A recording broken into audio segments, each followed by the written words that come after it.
Excellencies, my colleague Vice Chairs, DG, RDs, distinguished delegates, esteemed partners, ladies and gentlemen, we have come to the close of a successful special session of the Executive Board. I thank my colleague Vice Chairs for their full cooperation in successful conduct of the 5th special session of the Executive Board, despite the difficulties associated with holding a virtual meeting cutting across several time zones. The rich and proactive interventions of the EB member states as well as member states not represented on the board have made this possible. Their suggestions and inputs will be very useful in guiding the work of the organization as we move forward with strengthened resolve to tackle this once in a generation pandemic affecting all aspects of our lives.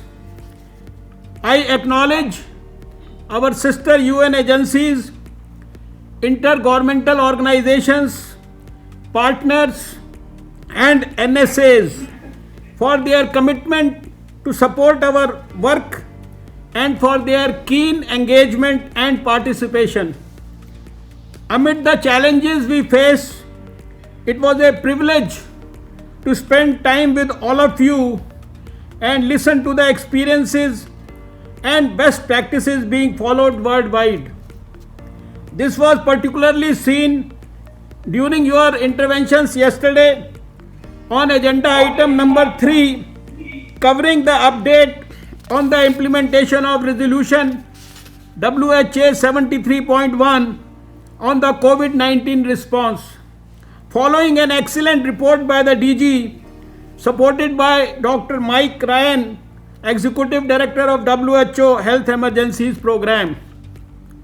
Their informative and comprehensive presentations brought out the immense work that has gone into convene experts, coordinate, lead, and support the global response against the unprecedented pandemic and associated challenges related to atypical presentation of the disease, different epidemiological pathways, and trade and travel restrictions.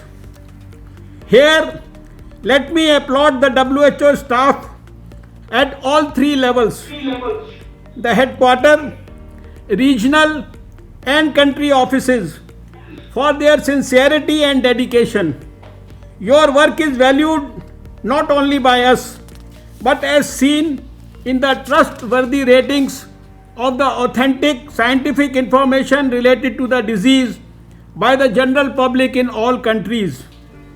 Coming to today's discussion under agenda item 4, it was a pleasure to hear the updates, in particular from Her Excellency Ellen Johnson Sirleaf, former President of Liberia, and the Right Honourable Helen Clark, former Prime Minister of New Zealand, co-chairs of the Independent Panel for Pandemic Preparedness and Response. We have also benefited from information on the work being done by the IHR Review Committee and the Independent Oversight and Advisory Committee for the WHO Health Emergencies Program. I thank Dr. Lothar Wheeler and Dr. Felicity Harvey respectively for the same. We appreciate the progress that has been made by the independent panel and the 2 committees and look forward to receiving their final report and recommendations at the earliest possible. The member states' interventions and rich inputs affirms the resolve of the Executive Board to further strengthen the response and work towards building a healthier, secure, and prosperous world. It was evident in today's discussions that member states are mindful of maintaining non-COVID-19 essential health services and are already looking beyond the pandemic at recovery and vigorously pursuing universal health coverage with a focus on primary care services. Today's discussions and suggestions will strengthen our collective response to COVID-19 and further encourage global cooperation. To echo the DG and the regional directors' sentiments expressed during this special session, solidarity and collaboration have been and will be centrally important for us to overcome this pandemic and improve the accessibility, affordability and quality of healthcare services.